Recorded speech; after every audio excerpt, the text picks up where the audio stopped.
You're listening to the Ordinary Joe's Podcast with Joe D and Eric B.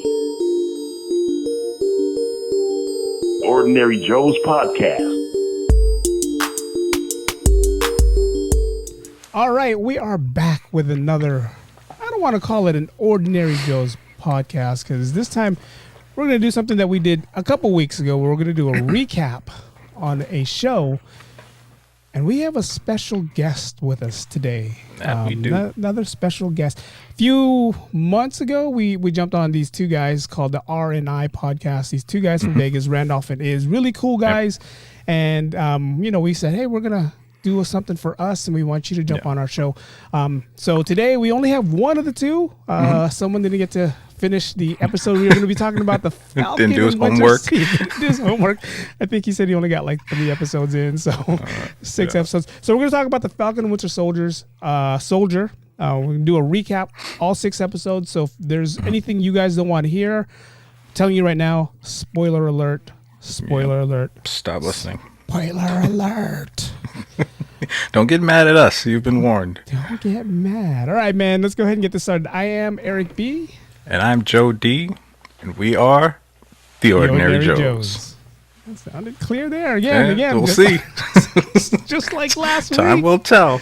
Just like last week. All right, man. I'm gonna bring this guy in. This guy's from the ninth island, they call it, from Las Vegas. I'm bringing him in right now. We got Iz from the R&I Podcast joining us today to talk about the recap of the Falcon and Winter Soldier. Yes. And as I always do, I always come dressed to the occasion. Yeah. So I always got to, make it look like, I know what I'm talking about when I really don't. Oh, man. We're supposed to have Randolph, man. What happened? He hit me up this morning and... Yeah, he hit me up at like 5. Yeah. That's when I went to sleep. And I'm like, wait, you're not gonna make it? I was like, it's only 6 episodes. Yeah, you should be fine. They're like 40 minutes each. 40 minutes each. If you skip the previews, it's like 45 or maybe like 38 minutes. Oh yeah. Wait, real quick before you get started, did you guys hang out for the end of the credits of the last episode? I did. Okay, all right. I did. Cool. I'm one of those suckers that hangs out to everything, and even the first couple ones when they didn't have anything, I still watched it. So yeah, same here. So okay, cool. All right, man. Iz, welcome to the Ordinary Joes. Again, guys, Iz is from the R&I Podcast. Him and Randolph, they do a podcast every Monday. Is that when you guys release it? We release it on Wednesdays. Wednesdays. Sorry about that. Yeah. And they have some cool, fun topics. I'll share their links down below. Definitely want to pick your ear about the girl thing. What ladies want, kind of. Yeah. Oh man. Yeah. I was like I'm taking my notebook. I'm like, all right, this is what they want. All right, remember that next time. Oh yes. And if it doesn't work, don't blame Iz. Don't blame Randolph. Yeah. It does help if you have a great voice like Iz. Hey man, I see you on Instagram. I'm like, man, that's gotta help. Yes. Serenade them. Yes. We're gonna have to change our intro to Iz probably singing the Ordinary Joe's Podcast soon. All right, man. Let's go ahead and get this started, man. I don't know if you guys want to go from episode to episode, or you guys just want to talk about the whole show and break it down. Episode to episode wouldn't be bad, actually. Okay. We can. Yeah, we can. Well, let me just recap my episode memories here. Yeah. Yes, I have to do the same. Yeah. First of all, man, I'm gonna say shout out to Disney, the CGI effects that they did to. I mean, God, I'm just like. I'm here watching it on a big screen TV, and I'm like, this would have been sick if it was in the movie theater, and we watched it for like 2-3 hours or whatever, however long it's going to be. But man, just everything from the flying, the fight scenes, I'm like, wow.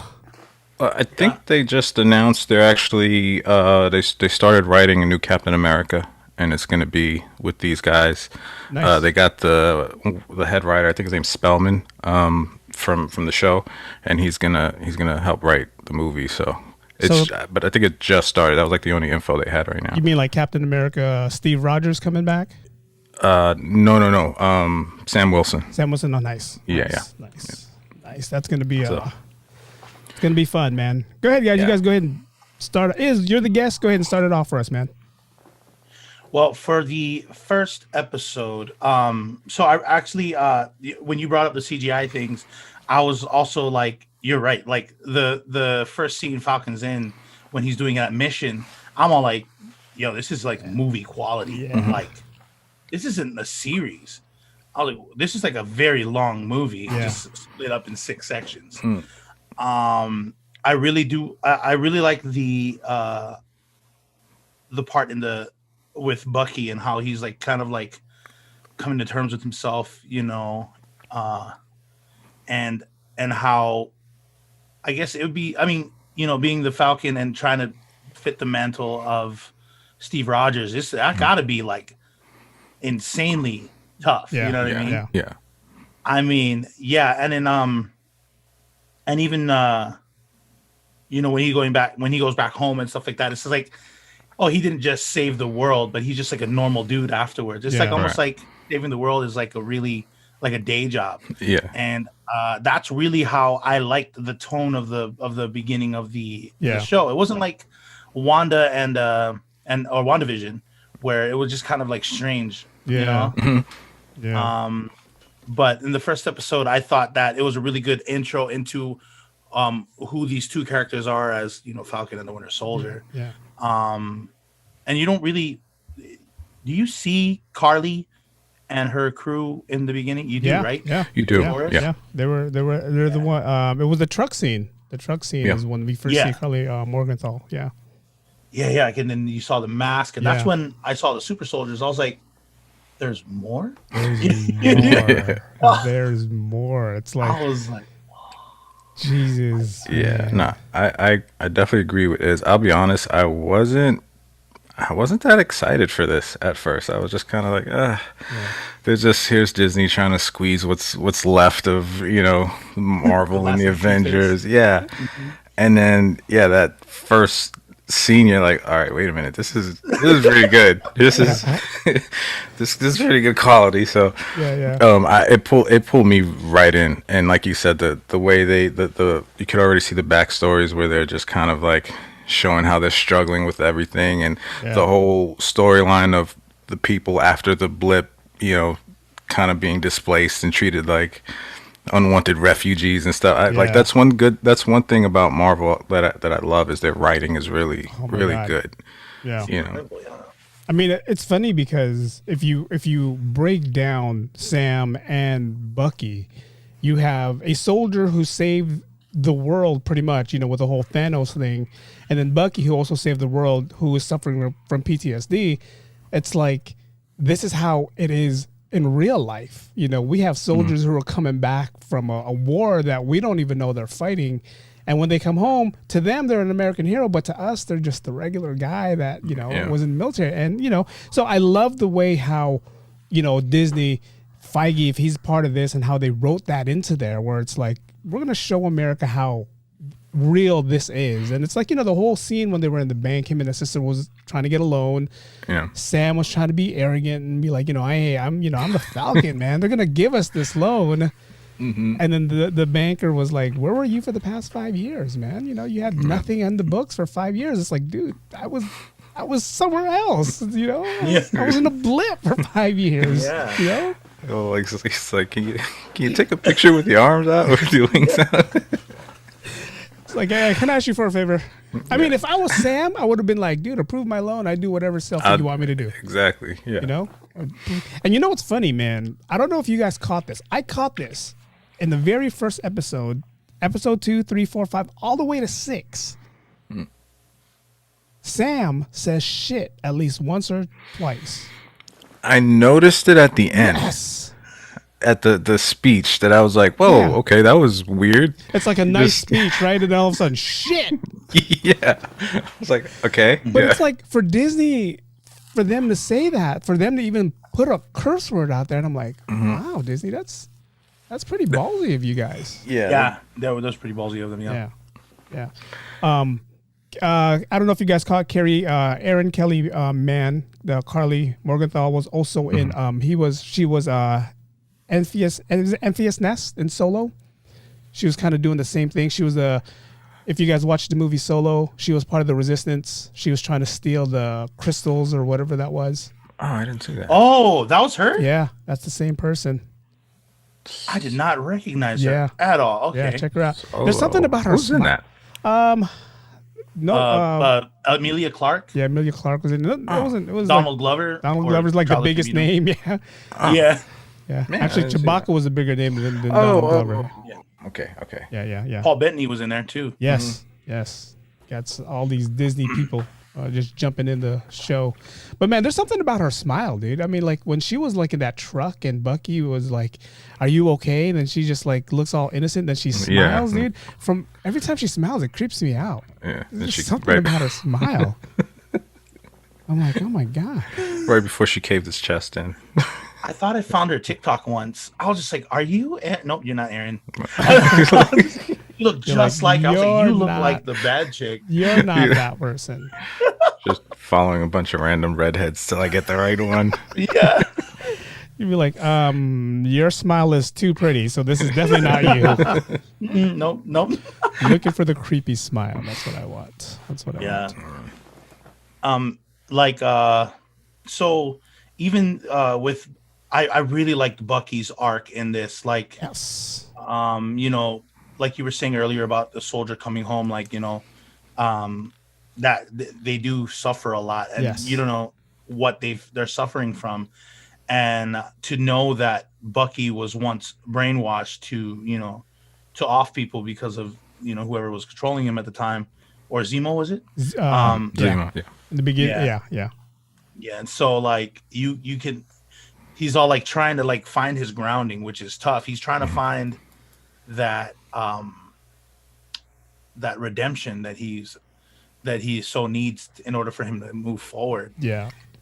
And that the therapist played a actually, even though her role was very small, it played a big part in the decisions that he made. It's like almost like every decision he made was based off of the mistakes she predicted. You know what I mean? Yes. And I'm just like, wow, that's insane. Because I've never been in the military, but like I would assume that's probably how it is. Like they all think that they already have the answers until oops. So yeah. I mean, I love that therapist, man. I mean, that first scene or the season 1 when she made both of them sit in the room and try to talk after, and she's like, "We're gonna do a couples therapy between you two," and it's like, wow, it's like, she's not even there for the money, and at least it's not showing she's there for the money, but just the way she treated both of them. It's like, you guys got issues, you guys got to deal with this, and this is how you're going to deal with it because this is how I want you to deal with it. And I was like, wow, I wish they gave her more roles or a bigger role in this episode. Yeah. Yeah, that was a great scene for me because that's when you kind of really see the human side of Bucky, at the end where he almost breaks down borderline where he's like, if he was wrong about you, he was wrong about me. Yeah. So you kind of feel that he's making that transition from this robotic, zombie to like, a human. And then, on top of that, it's got to suck to see this new guy become Captain America, when you guys have like, that's your boy. You've been through so much and you know what he stood for. And it's just, you can't fill those shoes. So all that like kind of wound into one. And in that scene, I thought it was like really put together well. Yeah. Yeah. Now let me ask you guys this, man. If you were Sam and you had that heart to heart with Captain America and that scene where, in Endgame when he says, it feels like it belongs to someone else. And then Captain America says, well, it doesn't. Would you have given up the shield the way Sam did? That's a tough one. It's hard. Yeah. Well, I feel like, because of the type of person I am, I mean, if it was me, I would want to, kind of continue the legacy if Steve is the one giving it to me. He's all like, I'm trusting it to you, so you got to do it because I know you can do it.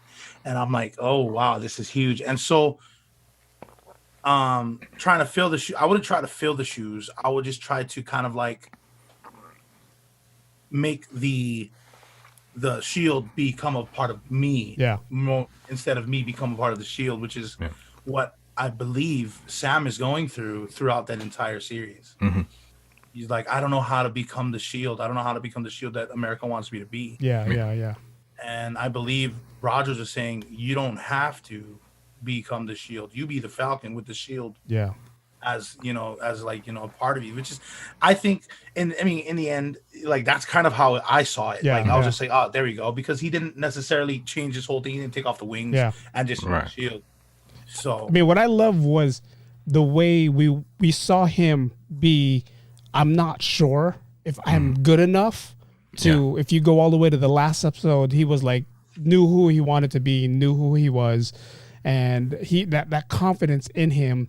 It made him feel good, and it made Bucky feel good, because, Bucky was like, dude, I'll take the Shield, man. If you don't fucking want it, I'll take it, because you're not doing what Steve wants you to do. So I'm glad that, for him, and the Marvel writing again, man, it's just superb how we hated Sam at the beginning for what he did. And then we're like, slowly seeing why he did it. And then we're like, wow, this is, Black Falcon America. Yeah. And that's the other thing too. You got to take in, like we talk about the writing. I mean, they always do a good job of bringing real life situations, into this kind of fantasy world, if you will, and to be, like he said, to be a black man in America and represent the Stars and Stripes and be Captain America. Like, I'm jumping ahead a little bit, but the older Winter Soldier guy, when he's Isaiah like, Bradley? He's like, I forget the line exactly, but he says America wouldn't accept a black, Captain America, and no self-respecting black man would want to be one. So you got to have that on your mind too. Like that, you have this immense pressure from, Captain America, Steve Rogers, who believed in you and said, no, this is you. You're supposed to do this. And then you having to deal with the rest of the country saying, no, we don't want you. I mean, that's, and all you have is good intentions. So it's like, that's, I mean, written again, really well. shout out to Marvel for actually writing something that is actually happening now. What's going on in the world now with the youth, with America, with all this stuff. They took a big movie, TV show movie, and they put the political stuff that's going around right now, and they put it in their show, which to me, I'm like, wow. I'm watching Falcon and Winter Soldier, and I'm seeing what Sam's going through, but at the same time, that's what's really happening in reality right now. So I love the way they did that. I love the way they incorporated that. And it was those subtle hints, like Isaiah Bradley, like you said, America's not ready for a black Captain America, and it's like, back when Isaiah was there, back, what was it, the 50s or whatever it was? It's like, yeah, maybe back then they weren't ready, but now we're in 2021, hell, it could have been an Asian guy and I would have been ready, Right. And they even set up that part before he met up with Isaiah in the beginning, where him and Bucky got into it in the street. Remember those cops? They came up, right. And that was like a kind of a foreshadowing of what Isaiah was going to represent coming into the story for Sam. And both Sam and Bucky were like, or no, Bucky was just like, what are you talking about? And which was funny, because I was like, Bucky's from that era, you know what I mean? Yeah. So it's almost like, well, I guess it didn't really matter to him, back in the day. Yeah. That's a funny thing. It's funny. One of my kids brought that up too. It's like, it's kind of funny how Captain America and Bucky, or, Steve Rogers and Bucky, grew up in the era where you didn't see a lot of black people, but they still were able to get along. Right. What Bucky spent years in Wakanda, so that could have like changed his mind. Also, half the time he was brainwashed, so he probably couldn't think right. But again, the writing, and what I love, again, I'm jumping all over the place, and I apologize, but what I love about Disney and how they write things, they leave doors open, right? So, Isaiah Bradley, there's probably going to be a show about how these soldiers became who they are, just that. It's like, dude, Disney's like, they're creating options for them. Like, hey, let's see if this works. And if people like it, we'll write about it. Yeah.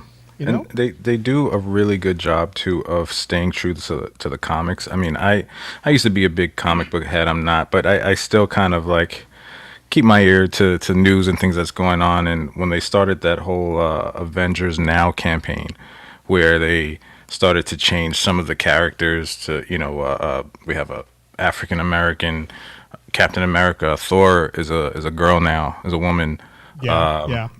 What was the Spider-Man? He's, I don't know, he's Dominican, Puerto Rican, something like that. Like, they started making all these changes, and for them to kind of follow that lead that the comics did first, because people weren't ready for a black Captain America when they changed it in the comic book. I know a lot of people that weren't happy about that, and I was just like, well, let's see what it's about. You got to read it first before you judge it. I don't care. Like, let's knock it before you try it. I mean, hell, Nick Fury in the comic book was white. Right? Yeah. Nick Fury was he was a white guy in the comic book. So it's like, back then when they were writing. Once, right? Yeah. Was he really? That's great. Yeah. The made for TV Avengers, Nick Fury was David Hasselhoff. Oh my God, that was so terrible. That's awesome. Oh man, poor Hasselhoff. It's like, how are you going to go from Michael Knight to a terrible Nick Fury? I do know that. I don't know. It's a rumor, but Torres, played by Danny Ramirez, I hear he's he may be the new Falcon. Yes. Kind of persona towards Sam's Captain America. So I'm pretty excited about that because I liked his character throughout the show. Man, I wish he's another guy where I wish he had, more screen time but again, Disney does this to us, right? Mm-hmm. I mean, just that scene where he says, "Hey, what are you going to do with this?" And he goes, "You can have it."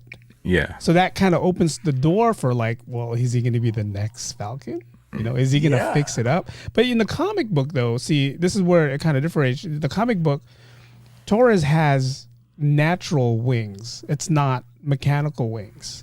So he's kind of like Archangel over on the DC side.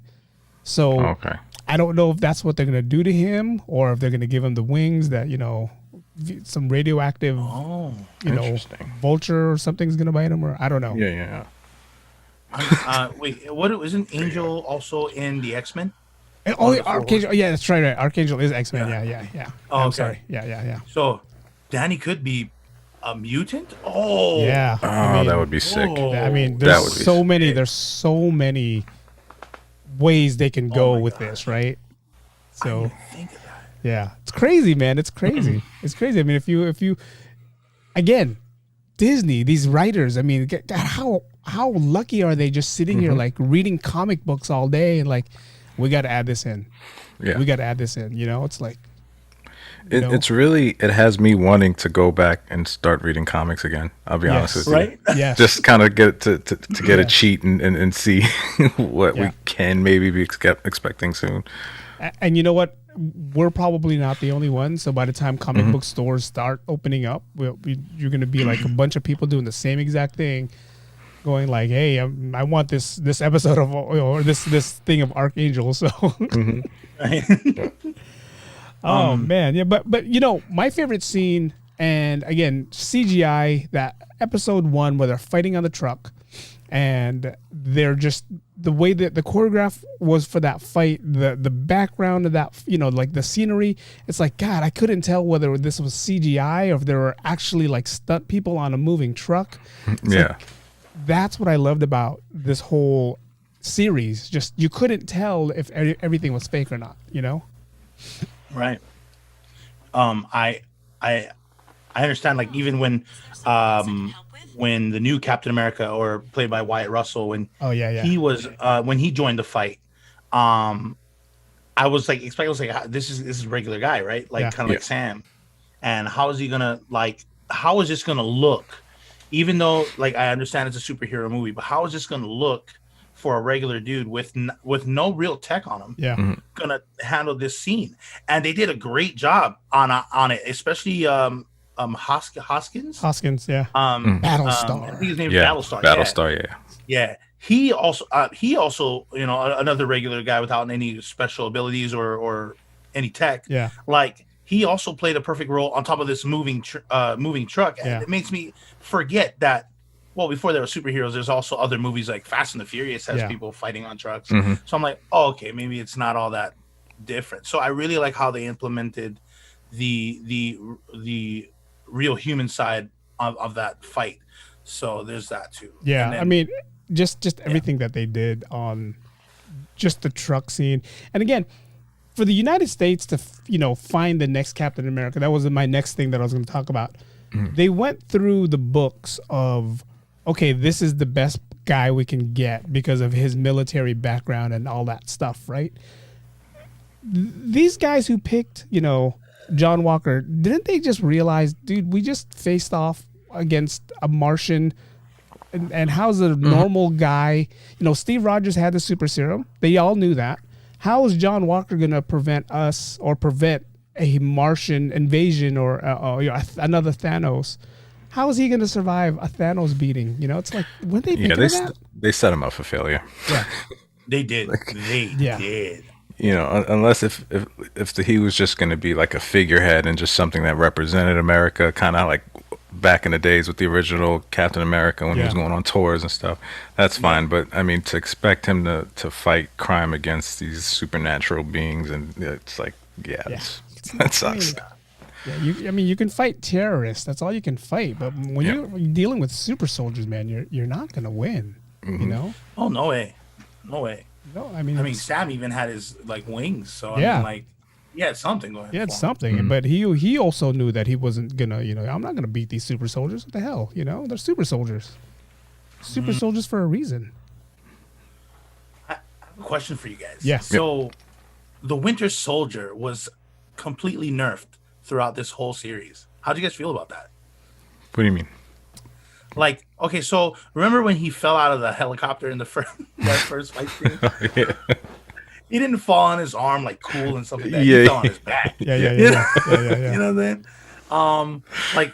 And he could just, I don't know, I just feel like he's a lot stronger because he also he has the serum. Right. And I was like, he's also a seasoned veteran. You know what I mean? So I'm just like, how is he losing to these normal people with the serum? Yeah, I the only thing I could think is that's still, it was more of a mental thing for him because he's still struggling, with his past of being the Winter Soldier, and maybe if he feels if he starts getting too back into that, too close to that sort of life where he's constantly fighting, killing, he may cross back over. That's the only thing I assume that was, and that was why he didn't want to take the shield for himself because he didn't want to go that way. And good point you brought that up, Joe, because I'm just gonna jump scenes or jump episodes here. So I want to say it's episode 3 or episode 4 when they go to Mandapore. Baron Zemo tells him, "I need the Winter Soldier back." So he wants him hey, I'm gonna say a word, you're gonna do what you're gonna do. And that scene where he was saying words and Winter Soldier was just kicking everyone's ass. It's that's the Winter Soldier we're used to, that ass kicking guy. But you're right. I think in his head, he's afraid that if he crosses that line too much, that old memory is gonna come back, and he's trying really hard not to. I mean, you're right. He could have killed all these people with just the squeeze of his hand. He could have, but he chose not to. Which even after that scene, Sam looks over at him's like, "You okay? Do I have to worry about you right now?" He's like, "You got beat up by a girl." Yeah. Did you guys catch the Easter egg in Mandapore? I didn't. I don't think the biggest Easter egg in Mandapore was in the comic books. Mandapore is Wolverine's favorite hangout. He likes to hang out at the pink, whatever they call it. They looked at. They walked right by it. They looked up and it showed the pink flamingo. I think it was a pink flamingo, the little bar. Oh, I didn't. That's Wolverine's. I don't recognize it. That's Wolverine's hangout. So, cool. I'm like, okay, is Wolverine here? I'm watching dude, this is Wolverine's hangout. Is he here? How sick that would have been? The fight scene, Wolverine just comes out of nowhere. That would be crazy. Yeah. I mean, I've been they're definitely implementing the mutants into the story. Yeah. And isn't Torres in Mandapore around that time too? Was he in Mandapore during that time? He was communicating with Sam a lot, so I don't know if he was in Mandapore while he was communicating with Sam. I think that's where they found the group first, right? That group. What was the group's name? They were the Flag Smashers. Flag Smashers, yeah. Flag Dude, I love that. Oh yeah. I love the that, Flag dude. Smashers. I I'm mean, pretty sure they all came there, and he was like kind of remotely communicating with Sam there. yeah. I mean, they were communicating a lot, but where Taurus was, I'm not sure. Was he there? Was he someplace else? But yeah, I mean, hell, he could have been there. You know, he Right. could have been there. I mean, if you dive into Torres's like actual bio and read how he became, you know, an event or a superhero, it's pretty deep. It's kind of crazy how he gets his powers. Yeah. That is. Are you guys looking forward to the U.S. agent? Now, I didn't know that was a Marvel character. I had looked it up and I was like, Yeah, I had to look it up too. I was like, wait, he looks kind of cool. He looks like some sort of like Wolverine sort of, not sure if he's a hero, bad guy, struggling Punisher sort of guy. I don't know. I thought it looked cool. So I'm like, well, this might be something interesting. He may come back as maybe a villain or something. Well, there's a key line that Hoskins says, like, you know, when John Walker goes, would you take the serum? You know, would you take the serum? And he says, you know, the serum doesn't make you who you are. You're already who you are with just more enhanced powers. So it's like you're going to be an asshole if you take it because that's who you are. Like if Lamar took it, he would have been that nice, cool guy because that's the kind of guy he was. So him being the U.S. agent, man, that's going to be a perfect fit for him. And dude, I'm a big Wyatt Russell fan. And if you guys don't know, that's Kurt Russell and Goldie Hawn's son. And he's actually rumored, and I'm excited when I saw this rumor that he's going to do a reboot of Escape from New York, and he's going to actually play Snake Plissken. Interesting. And if you look at them side by side, a younger Kurt Russell, they look exactly alike. That was whatever his name is. Yeah, that's Walker. Yeah, that was that's John Walker. Yeah. Get out of here. That's crazy. Kurt Russell and Goldie Hawn's son. So it's like, I'm like, whoa. Man. And then we put them, we put the picture side by side. A younger Kurt Russell and him now. I'm like, dude, he could definitely play Snake. Yeah. I would love to see him play the reboot of Escape from New York with the tech that we have now, of course, the 2021 stuff. For sure. That would be a cool one. There are like a handful of movies that I wouldn't mind them remaking with today's technology. Oh yeah. So about the U.S. agent too. So I read a couple different versions of U.S. agent. There's a U.S. agent who is more kind of like Punisher based. Yes. Like he's like very, yes, I read that one. And then there is the one where he's actually like he has like a team of 4. There's him, and then there's Battlestar, and there's literally left wing and right wing. And so I saw those versions. So the end of this series where he's U.S. agent, he's kind of more fluffy in a sense. Yeah. But he was like, "Oh, this is good. This is good. Cool." I was just like, I was expecting more of like a hardened soldier because his best friend died. You know what I mean? Yeah. So right. He actually changed. He made a huge change, and that was a little bit like okay, this is going to be a different U.S. agent from what I've read. So I'm excited about the U.S. character, U.S. agent character. But Julie Louis-Dreyfus, man, that shocked the hell out of me when they showed her on there. Like I was really hoping they'd do a little dance scene with her, like a little Seinfeld dance with her kicking the shoes and doing all that stuff. I mean, only a certain amount of people would get it. These young kids who are watching to be like, why the hell is she dancing like that? But a few people would have got it. And I would have got it and I would have just laughed if she started doing that, man. Yeah. But what do you guys think about her character, man? I mean, she's definitely going to play a bigger role. I loved it, man. I thought it was hilarious. She was just eccentric enough and she wasn't kind of over the top, but she was, I enjoyed it. Every time she was on there, I laughed.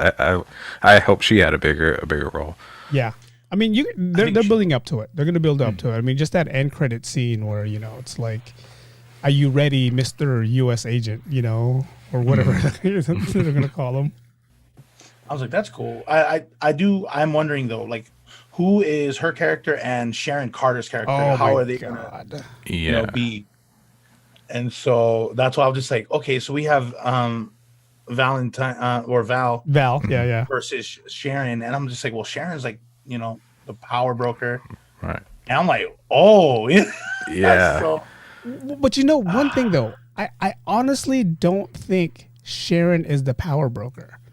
I think there's still a power broker there that we don't know about, but she's playing the middleman or the right-hand man for the power broker. I mean, Interesting. she is building her character up, and either she's an agent for, Hydra that we don't know about, or she's an agent for us trying to find out who the power broker really is. I mean, they can go different directions. They can go wherever they want. They can make Sharon Carter the bad guy, or they can be like, hey, I've been trying to find this power broker for years, and you guys are ruining. I mean, I can see them doing that. Yeah. I mean, that was kind of too easy for us. It's like we see her there in Mandapore, then all of a sudden it's like she goes into this gallery, and it's like she has all these expensive artwork. We're like, all right, who are you and why do you have all this money? Yeah. You got exiled from the United States, and all of a sudden you have the original Monet sitting right here. And then it ended with her being welcomed back and pardoned. So that should be interesting. What she's gonna have in the works. I don't trust her. I have a big question though about Sharon Carter character now, because remember, Steve Rogers went back. Yes. Right. So is she a spawn of Rogers, or? Oh, you mean like? No, she's the niece of Peggy Carter. Oh, she's the niece. Yeah, she's the niece of Peggy Carter. So that's Peggy Carter's niece. No, that's the niece. Yeah, that's the niece. Because you remember in the funeral when Peggy, that's right. Peggy Carter died, she was the one talking, and she says, "My aunt, did all this for me." And then they were like, "Oh shit, that's her aunt, Steve." Yeah, and then he was like, "Hey, what's up, bro? What's up, baby? Don't you know how me? you doing?" I'm 106 years old. Don't look like it though, does it? That awkward scene, man. That awkward scene in episode 1 where Bucky's in the Japanese restaurant with that Japanese, she looked Korean to me, but the Japanese lady, and she's like picking his brain and asking him all these questions, and then he's like, "I'll be back," and then just walks out. And that poor lady is like, "What did I say? What did I do?" I know. And what killed me about that is they're playing Battleship, right? And the box, if you rewatch it, and she puts the box up there, it's called Electronic Battleship. Okay. But they're playing it, and there's no sound. Oh, so they're playing like the old school Battleship, but it's okay, dude. You guys are. This is Yeah, that was kind of weak. He just walked off on her like, I gotta go. I'm like, bro, what the heck? It's like, That's a nice. It's like she's in there. She's just asking you the questions, and it's like she's already halfway drunk. So all you got to do is do you want to see what a 106-year-old banana looks like? Maybe that wasn't affected by the serum, so he's just like, that's the one part. The one part. I got like super soldier everywhere else except for that one area. That's still 106 years old. I mean, he does have like an arm though. Yeah, but I got the arm though. So, For his sake, though, man. For his sake, I hope he was his arms on the left side. So I hope he's right-handed. Because if he was left-handed, maybe that's what happened. Yeah, because there's that one scene where he's helping with the boat and he's struggling, and Sam's like, why didn't you use the arm? He's like, it doesn't come to me. I'm right-handed, so it doesn't come to me naturally. Right. It's freaking great. Maybe he snapped it off. Maybe that's what happened. The banana got snapped with the left. The early stages when he's still not sure how to use it. Still trying to figure out how to use this arm. Sorry, guys. The Winter Soldier's got a little X-rated. That's what happens when you have 3 guys talking in here. It's behind the scenes of the Winter Soldier. Behind the scenes. Did you guys catch anything? I mean, through all 6 episodes, did you catch anything that was either, like I said, the electronic battleship part was, to me, was like, why is it called electronic battleship when you guys are just doing it regularly, right? There was a couple things that I caught that I had thoughts about or wondered about, like the scene where you're talking about the boat. He goes there and helps Sam, and then his sister, Sarah comes on the boat, and she goes, "Oh, hey." He goes, "Oh, this is my friend Bucky." And then Bucky's like, "Hey, what's up?" I was thinking that too. Back to what we were saying before about, how the time they came from, Yeah. where there's a lot of racism, things like that. But then he spent all that time in Wakanda, getting better. So maybe he's like, "Hey, girl," because he ain't white wolf for nothing, exactly. He's like, finally, my flavor. Trying to get me some Asian ice cream. I like chocolate. Yeah. 'Cause you think when the first girl showed up from Wakanda in the end of I think it was episode 1, when he saw the little Wakandan things, he's probably like, "Ooh, there's somebody around here. I'll meet you guys later." It's like Ayo's here somewhere because I smell her. I smell Ayu. You can't hide that scent, man. But that's another. The Dora Milaje. If you guys, I know if I had to fight them, I'd be like, dude, I'm getting on my knees. Do what you got to do to me. Just don't put nothing up my butt. But I'm not gonna fight you guys.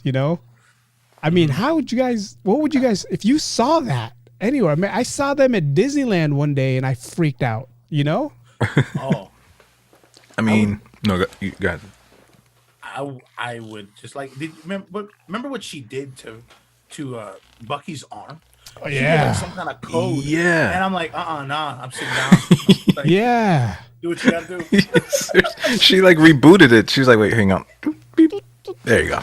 And then Sam was like, did you know they can do that? He's like, I guess. Yeah. Even the new Captain America was like, oh, they don't even have superpowers. They kicked my ass. Like, damn it. Let me ask you this, though. If you were in that situation and you had the opportunity to take the super serum, would you guys take it? No. No, not me. Am I the only John Walker here? I wouldn't need it. Yeah. I was like, oh my God. I I'm mean, not trying to go save a bunch of, yeah, exactly. save a bunch of people, like put myself in risk because he still got shot. Like Cap also like lost a chunk of his arm fighting Thanos. I was like, he had the serum. I was just like, I'm still vulnerable to things. I was like, yeah, it's not worth. I mean, unless I really wanted to become, a superhero, but it's just. But no, it's not worth it for me. If I saw it, I'd kick it over. no, you take it. Yeah, you take it. Like, no, I would have. I mean, I would honestly, if I saw it and I would have done exactly what he did, but I wouldn't try to be that guy where I'm a superhero kind of guy. What I would do, and I'll be honest with you, I'd start going into like the UFC and slowly make my way up and be like, dude, you're like 5'5" and 100 and whatever. I was like, I don't give a fuck, man. Get Daniel Cormier, give me Jake Paul, man. Yeah. So you don't want to take it to save the world. You just want the superpower from the serum. Yeah, well, you get the. In that case, then. Well, you get the superpower, and then when you start beating these guys in the UFC, you get money. You get that fame. It's kind of like Doesn't your body change when you take the serum? Like, don't you become like super like at 6'4" and freaking like weighing at 260? Well, that was something else. That was something that I was going to bring up. That was something I was going to bring up early, or with this whole thing. Like when Steve got injected with the super serum, he did grow and he got buffer. That's right. But these guys, like Jack Walker, didn't. But someone pointed out on the Twitter where you got to remember, Steve had more than one super serum injected in him. He had like 6 or 8. If you go back to that scene. Yeah. John Walker just took one. So, I don't know. Right. Yeah, because in the movie he had so much that they thought it should have killed him. Yeah. But it didn't. It just just got diesel. Yeah. He got that. Even Peggy Carter was like, "Is that your real chest? We don't have these in the 50s." Jesus. Oh man. I was like, man. I just remember like I didn't remember the whole. He had different amounts of serum in him. But maybe the one that John took, he probably took like more of a synthesized version or like a stronger. Yeah. What do you think? And where it doesn't like kind of adjust your body as much. Right. I mean the whole thing. I mean the whole, stealing the serum and the power brokers trying to get it back, and Kylie Morgenthau is trying to send a message to the world. To me, it was kind of like, is that what's going on right now? Like, is there certain terrorism groups that's doing something like this right now that they're trying to tell us that this is what we want? I mean, of course, they were like, when the blip started, we were fine, we were cool. But when everybody came back, that's when the rules became, they brought the rules back. We didn't want these rules. So, I mean, to me, that's kind of like a not creepy, but scary scenario. Like, is this something that can really happen without the super serum, of course? Yeah. Well, I mean, you look at the last year we had. I mean, anything's possible. Well, y'all could have had super serum there. At this point, I don't. I wouldn't be surprised if we had aliens or something coming down and started freaking like. It's funny. You never know. Maybe they did inject us with super serum, but we just didn't know they were doing it. They called it Pfizer and Moderna. Yeah. Imagine like depending on what shot you had, that would kind of determine what faction you're a part of. Yeah. Let's start getting to writing. Aliens are coming. Aliens are coming, guys. I need the Pfizers on the West Coast and the Modernas on the East Coast. The Johnson & Johnsons are the mutants. Johnson & Johnsons, you guys are going to Mexico. You're fighting the cartel battle in Mexico, guys. That's what you got to do. Man. Johnson & Johnson. There was a TikTok on that about somebody taking all the vaccines, all the different types and then like he had some kind of super serum in them. Wow. So there's that. That's funny. Oh, so maybe the vaccines are like the stones and you just got to collect all of them for it to work. Collect all 3. It's like, what happened? It didn't work for me. You didn't get your booster. Oh, man. And I am vaccinated. Yeah. All right. So let me ask you guys, like, just, kind of off the head, who do you think would be a good, like, if they do actually finish the movie, who do you think would be a good villain in this new, like, series of Captain America? Because I mean, who's left? Well, if they're gonna go off what they went off now, we'd have to find out who Sharon Carter's working for, or if she really is the power broker. I don't think they're gonna do Baron Zemo, because Baron Zemo's in the Raft, and if you guys follow the comic books, he's gonna create they're gonna do something like a Suicide Squad version of the DC of the MCU version, where they're gonna hit Baron Zemo. He's gonna get a bunch of people, and they're gonna fight like some nobodies, right? So if they stay true to the comic, that's what's gonna happen to him. So they can't bring him back for that, because I think they're setting him up for another show. Right. Sharon Carter's still open. Who is Sharon Carter? Is she really? Some people said, is she a Skrull? Is she really who she is? What's going on? I would like to see them go off that. I'm wondering if they're going to stick to the whole, Avengers Now campaign, because it seemed pretty interesting. I was reading up a little bit about it, how I wasn't sure how Thor became a woman. And I guess there in the comic is called Original Sin. Nick Fury whispers something into Odinson's ear that renders him unworthy. And Jane, who's the new Thor, basically picks up the hammer and takes it. Takes it from there. And then I think Iron Man is actually bad in this one. Oh wow. Yeah. So that's why I was asking, and it's still Tony Stark. So I'm not sure. Like that's another reason why I want to go back and read these comics, because if that's something that they're gonna try to do, that might be pretty cool. Wow. Well, I mean that's gonna be crazy if you bring back Robert Downey Jr. and he's just a bad guy. Yeah, that'd be cool. It's though. not in like a different universe. The Thunder.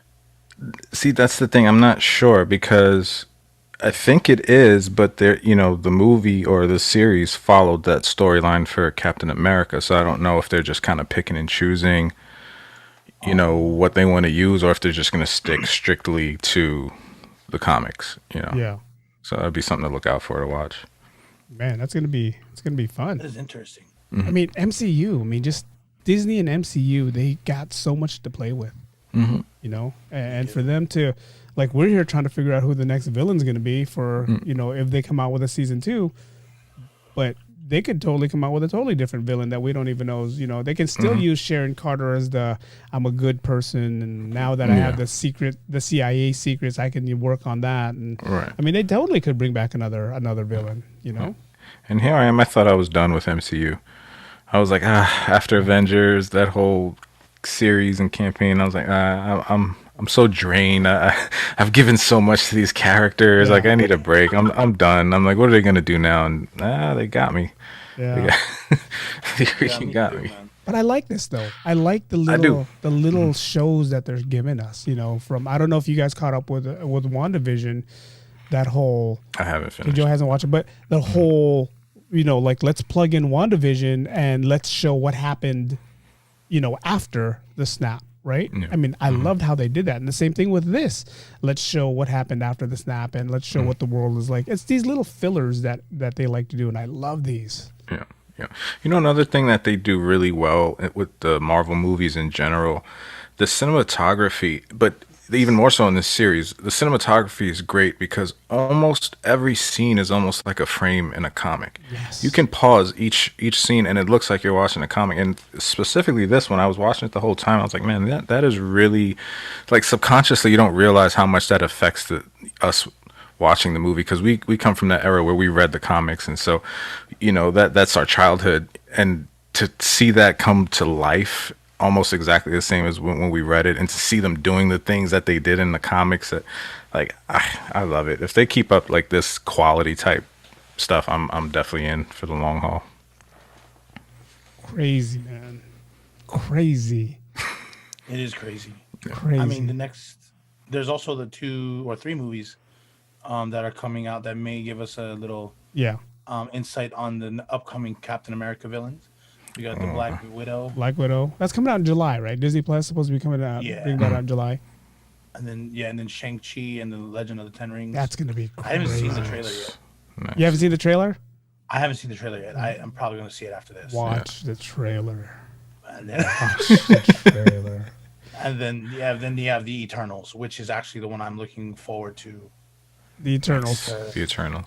Yeah, that's going to be.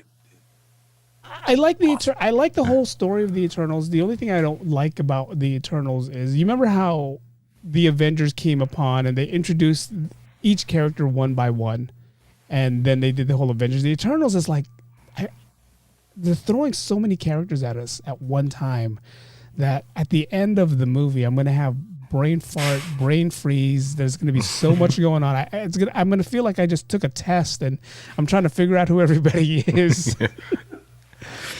But yeah, I cannot wait. I mean, Shang-Chi, you have to watch. I mean, Shang-Chi, I wonder if the MCU is going to have this whole thing, how they did the Avengers, where they're going to tie in Shang-Chi, Ant-Man, Falcon, Winter Soldier, Doctor Strange. They're going to do that all over again. Are they going to tie this universe all over again? Well, probably, yeah. Because you remember, Shang-Chi is filmed and supposed to be filmed in San Francisco. And what? Scott Lang is in San Francisco. Ant-Man's in San Francisco. Right. So are they going to throw that out there? Are they going to, bring him on? I don't know. Did you see there's going to be a Loki TV series as well? Yes. So that'll be interesting to see if that's at all tied in with this, or I think Loki is going to tie into the Thor Love and Thunder. I think. Don't quote me on that, but man, I can't wait for Loki either, man. Yeah, that's what I mean. Could that be where they introduced the new Thor? I'm wondering, and somehow eventually tie all those characters together again in new phase of MCU. Yeah. I mean, there's so many. But this one right here, man. I mean, again, they open the doors for so many things. Baron Zemo's going to get his own show. U.S. Agent's going to get his own show. They could do an Isaiah Bradley do his own show. Isaiah Bradley. Yeah, the first black super soldier. Oh, okay. They could do him with his own show. And then, like what Iz said earlier, maybe they're going to spin off and do a Winter Soldier solo show. Maybe that's the reason why they didn't really use him so much. Yeah. Is because maybe they have a bigger plan for him. Maybe they're like, hey, dude, can you sit in the back seat for this for a while? Because this is all going to be about Sam, but we have something special planned for you. I mean, Could be. I mean, the whole series was essentially just the origin story of the new Captain America.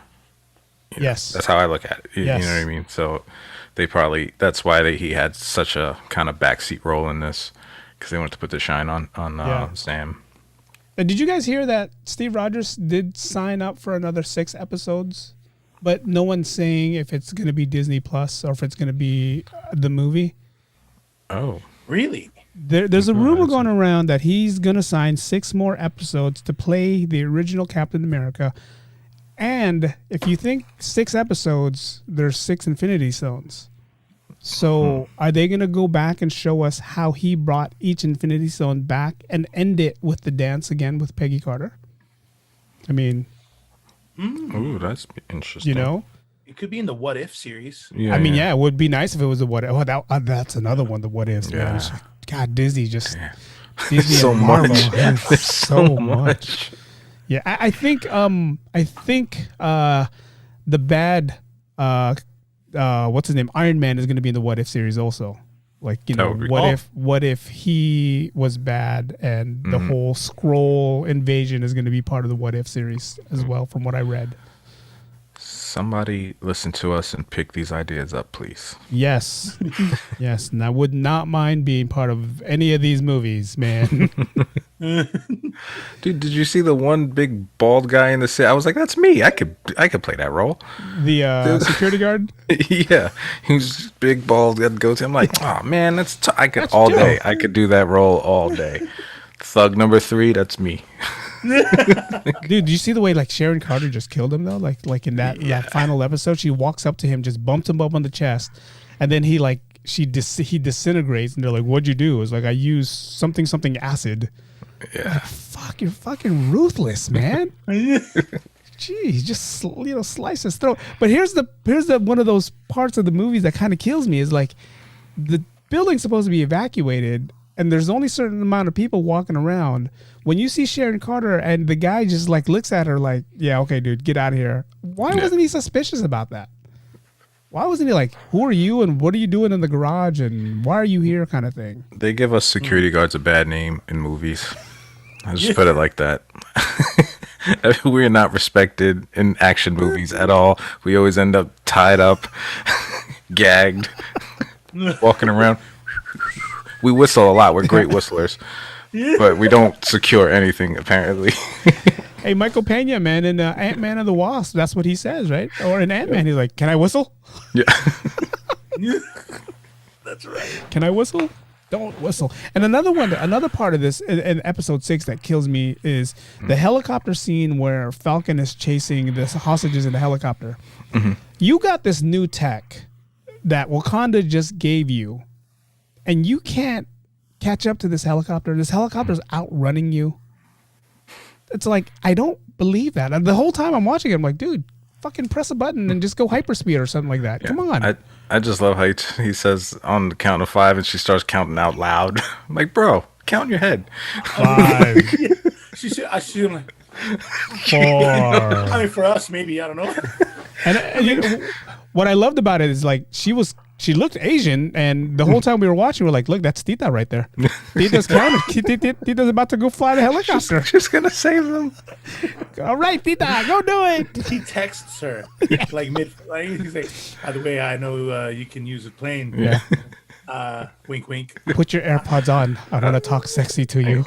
I wonder how many of my Filipino friends were laughing when he was talking about his titi.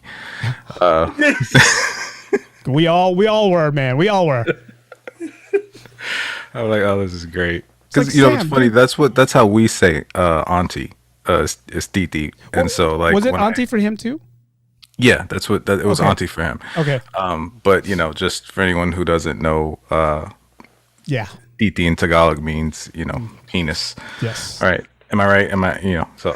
You're right. And it was great having to introduce my wife to all my titis at the wedding. That was really fun. This is my Titi Joe, and I'm like, whoa, well, this is how these Puerto Ricans do it, man. I love it. It's a good time. Good time. So with Sam's character at the end in the last episode, yes. Remember how he was talking to all the big senators, wigs, yeah. yeah, and he's all like, I thought that was really cool. And I think that was a real good trope to Steve Rogers and the way he talks to his team. Yes. You know what I mean? Yeah. No mistakes. Yeah. You know, whatever it takes. And I was just, oh man, every time Whatever. he speaks, it's like, Yeah. But Sam was the voice of reason. And for some reason, his voice or his words just it just hit every time he spoke. Like when he was first trying to have a heart-to-heart with Carly. Yeah. Right. Like that, I would just say, okay, all right, Sam is definitely getting into his role Yeah. as the next Captain America. So I really love that of his character, and I'm just like, yeah, for sure, Captain America right there. Yeah, I totally agree, and you can tell those words they affected her, even though she was hell bent on what she planned to do. But when she died in his arms, she looked at him, she said, "I'm sorry," Yeah. like she related to him, and he definitely related to her, and he tried to just reach that part of her, like, dude, you don't have to do this, like, but yeah, I agree. That's what I mean. I was so surprised by this, like when I first saw, like, okay, Falcon and Winter Soldier, they're not like the main players that from the whole Avengers thing. It's kind of like, somebody, you both have that mutual friend, but the only thing you have in common is that mutual friend. And when they're not around, the first time you hang out, it's kind of awkward. Yeah. That's what it felt like. Okay, this is a little weird, but no, it was written well. The chemistry was there, and I mean the way he holds that character, for me, he's believable as a Captain America. Yeah, yeah. It's funny, going off what Iz said about the speech that he gave, he reiterated what the senator said in the episode 2 about we need someone that America can look up to. We need that figure back, when they introduced John Walker. And Sam just said, why do we need a figure, to show us what we are when we're all Americans? It's like, I'm putting this colors on for the people. So it's kind of like he reiterated what the senator said in front of the senator to let him know you don't need a uniform or you don't need this for us to be what we are. Which to me, I was like, wow, man, this is deep. It's very political. It's very political. I mean, this show was very political. The one part that kind of kills me too is like when he's flying down with his wings and he's holding Carly, and she's dead. I'm like, God, you got a black guy holding a dead body here. What's America going to think now? But I thought they were going to go that route. I seriously thought they were going to go that route. Like, with everything that's going on in the world real right now, I thought they were going to do that, but I'm glad they didn't. It's kind of like they brought back the movie sense for us, letting us know, like, okay, she's dead. She's in my arms, kind of thing. Yeah. Yep. And it sucks. It sucks that, like, as a country, we're still in a state that at that moment in time, you still have to wonder, are they going to let him be the hero, or is it going to go left and he's looked at like a villain or something, So that's why I love these sort of, series and stuff where it gives you a message, but it's done in such a good way where it's not, cheesy, The one scene where he goes into the building and he fights GSP. How do you guys feel about GSP coming back to I liked his him. roles? I liked him. Yeah. His English can be worked on a little bit, but but yeah, I like GSP. That one scene where he smashes into the window, and that's the first time we see him in his Captain America outfit. That's a scene from a comic book from what you were talking about earlier. It's like that one clip where he's there. You see him in his face. You see the red, white, and blue on his chest. You're like, that's Captain America. I like that. Yeah, even the scene you spoke of where he's carrying the girl, the way that's framed, and he has the city in the background, and he's just landing in it looks like a comic, That's what I love about it.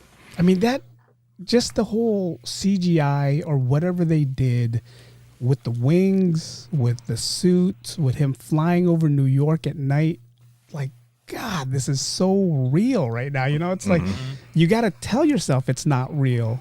But at the same time, you're like, dude, I wish this was real, Right. Because I would never, dude. That's one thing I would never do. I would never put on a winged suit and fly just like that.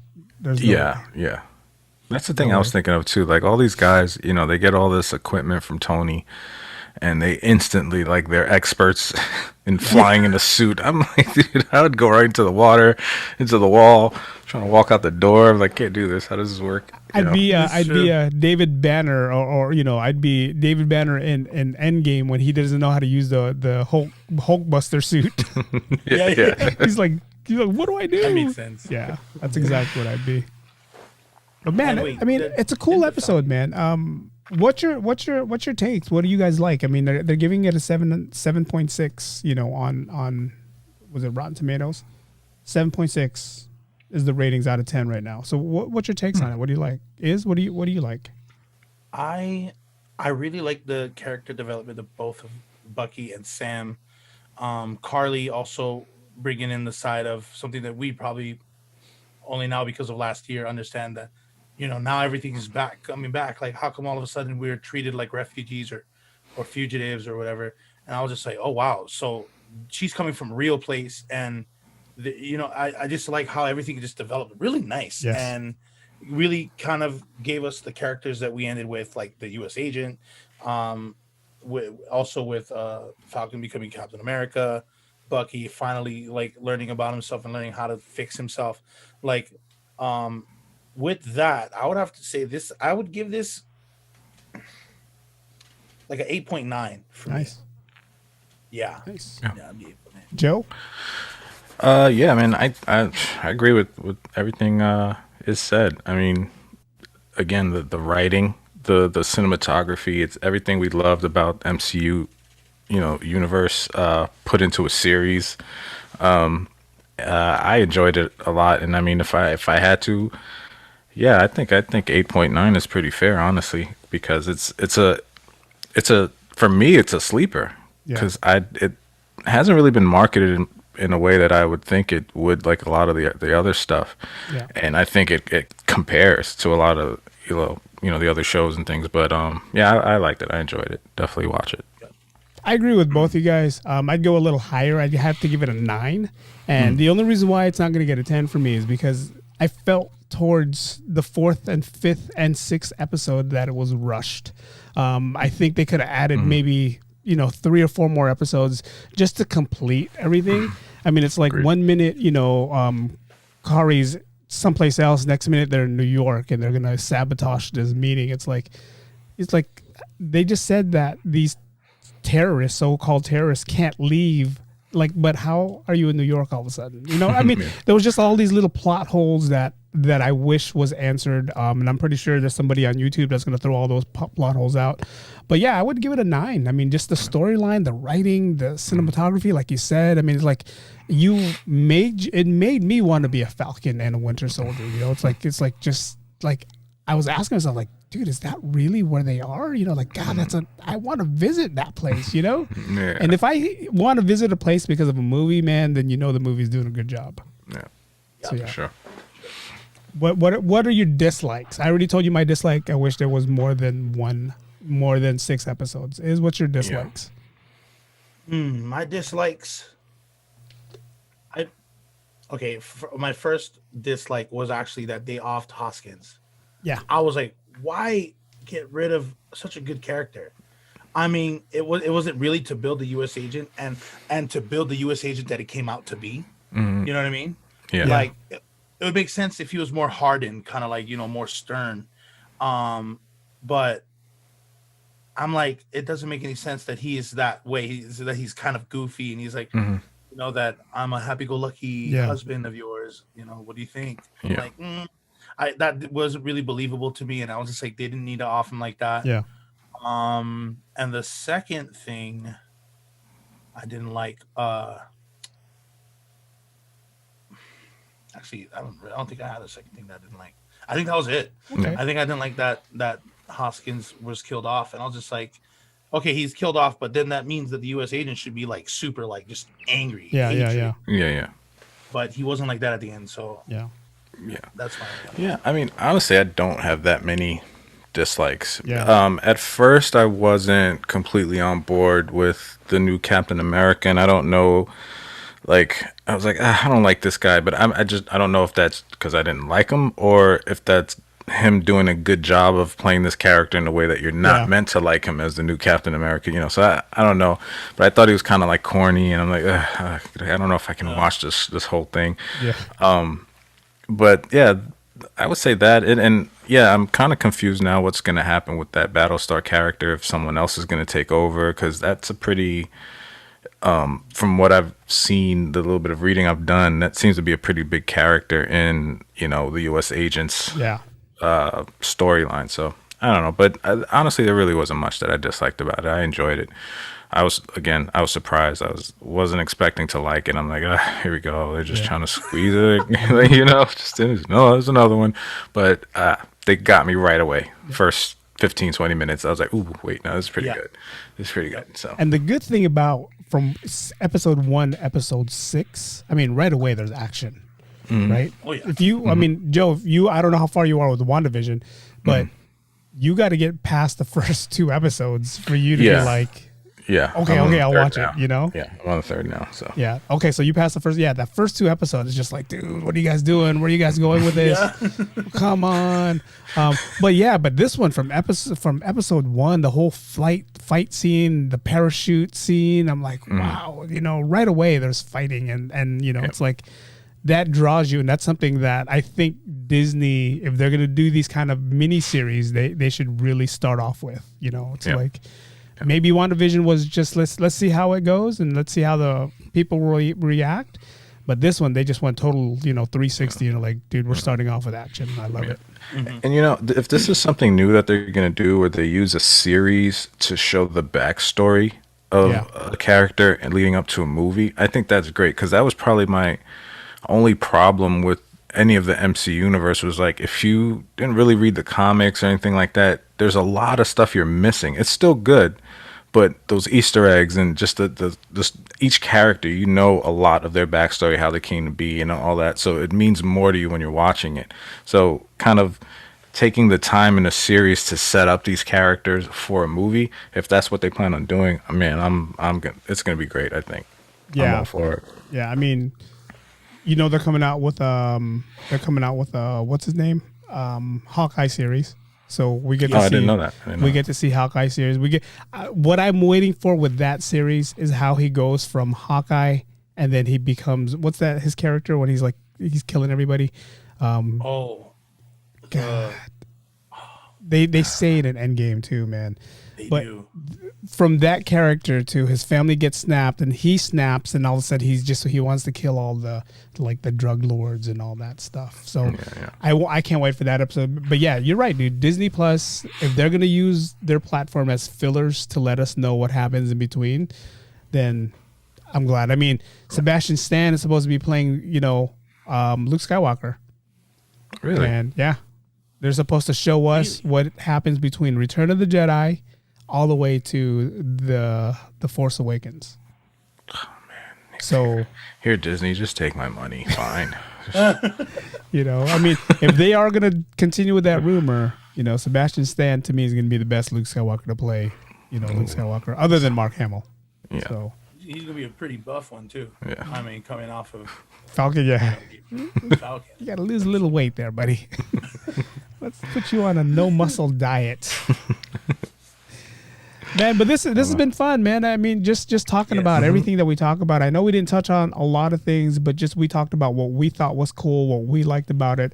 And again, not that many spoilers for you guys who are watching, but spoilers enough to where if you haven't seen it, don't watch it or don't watch this episode. You know, till you're done watching it, man. But yeah, I can't wait. I can't wait for the future of this MCU to come out and find out what's going on next. And what sucks is the whole waiting game, you know, the whole let's sit here, twiddle our thumbs, what's next, you know. But Loki's coming out soon? Or is it Loki coming out soon? Or something's coming out soon. Loki's coming out, I think, in June. Okay. And then WandaVision, not WandaVision, Black Widow. Black Widow, Yeah. So we'll be occupied. I mean, maybe now I can actually watch something like Mortal Kombat and actually. Yeah, haven't watched that yet. I haven't seen. I watched that last night. I'll be watching that tonight if we're done here. Nah, I'm probably gonna watch it soon, but not yet. So. Yeah. For sure. But man, it's been fun. Man. Iz, man, thank you for coming on. Thank you, Iz, Thank man. you for being part of the show, giving us that third voice that sometimes we need. Let's give Iz a round of applause for being here. You know, Thank you. I mean, if you want the Godzilla roar, we can give you that too. Oh man, but yeah, with Iz the R&I podcast. Iz, go ahead and plug your channel, man. Right. Once again, my name is Iz from the R&I Podcast. We have a show every Wednesday at 7 p.m. or 6:45 p.m. And you can also find us on any of your podcast listening platforms like Spotify, Google Podcasts, and Apple iTunes, to name a few. Nice. Yeah. Thanks for having me. No, this was a great talk on the show. I've been wanting to talk to somebody about it. So. Nice. Great. Hey, but you whenever you want to do something and you know you want to do a recap and you know reach out to us, man. We're always trying to figure out. I mean, like I told Joe last week, hey, dude, there's like 4 episodes. And I honestly didn't know that Yes or Friday was the last episode. I honestly didn't know that. Same. Yeah. Mm-hmm. I was like, when you texted me, you're like, this is the last episode. I'm like, oh man, that was quick. Yeah, I was like, I gotta start watching. Because you know, our plan was to watch this episode, talk about 1 through 6, and then do a weekly recap after that.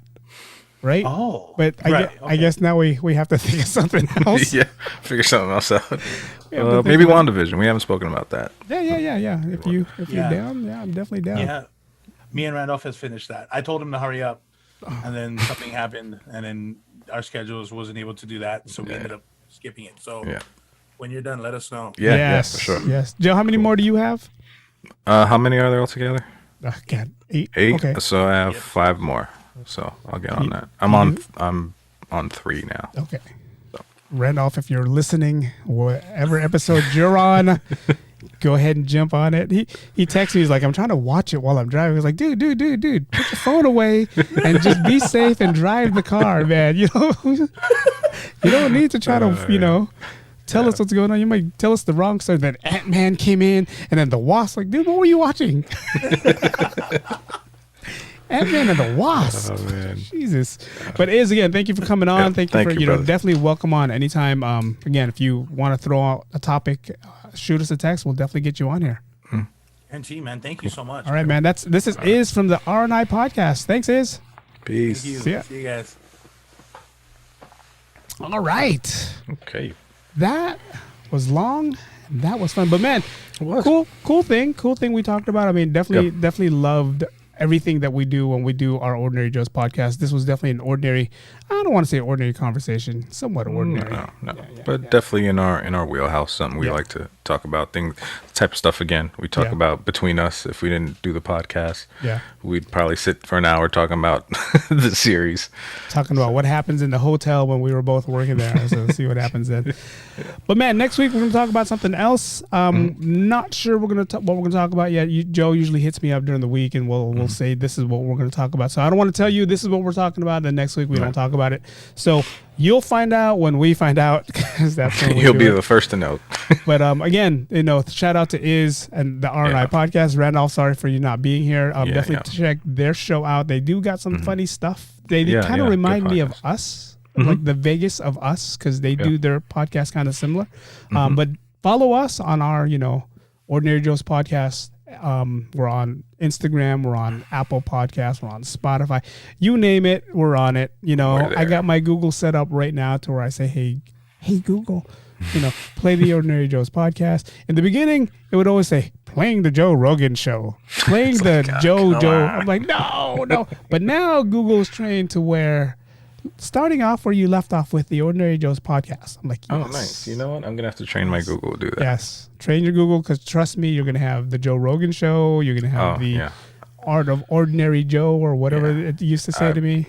Believe me, for a long time, I couldn't get her to turn on the right lights.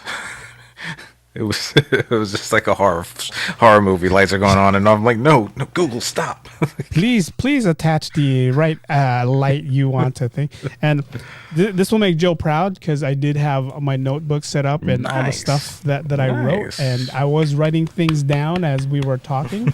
Mostly all good, positive things. So did better than me. I had my little my little cheat sheet, like when you're in school. Let me see. Did I miss anything? No, I think we touched on everything, man. Yeah, yeah. If you guys haven't watched it, definitely go watch The Falcon and Winter Soldier, and then tell us your thoughts. Leave us comments. Email us at theordinaryjoespodcast@gmail.com, or you can catch us on Instagram, The Ordinary Joe's Podcast on Instagram. But until next week, we are The Ordinary Joes. Peace. See ya. Ordinary Joe's Podcast.